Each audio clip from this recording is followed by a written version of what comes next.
comment on fait pour trouver sa mission de vie? En fait, je suis désolée de te dire, mais je peux pas t'apporter la réponse parce que c'est propre à chacun. Voilà, moi je vais demander de l'aide. Je vais demander de l'aide à l'univers, je vais demander qu'on me guide parce que c'est ce que je crois.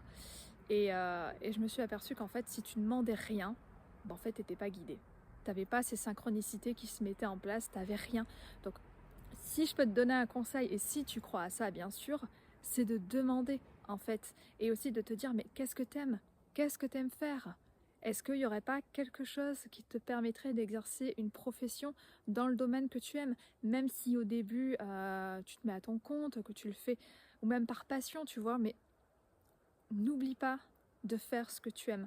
Parce qu'au final, dans ta vie active, travailler de 20 à 65 ans, enfin 65 ans, je suis gentille pour le moment parce que ça risque de changer. Et après, t'as quoi? Ton enfance, la plupart du temps, tu l'as oublié, plus ou moins.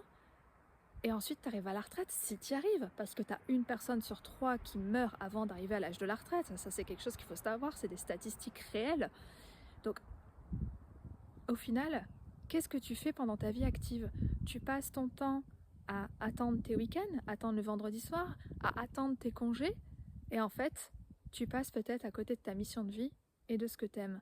Donc, pour déterminer ta mission de vie, c'est le seul conseil que je peux te donner, c'est de demander de l'aide, de t'écouter, ton intuition. Apprends à écouter ton intuition et essaye de faire des choses que tu aimes, même si c'est juste par passion le week-end, que tu n'as pas envie de te lancer, que tu as peur.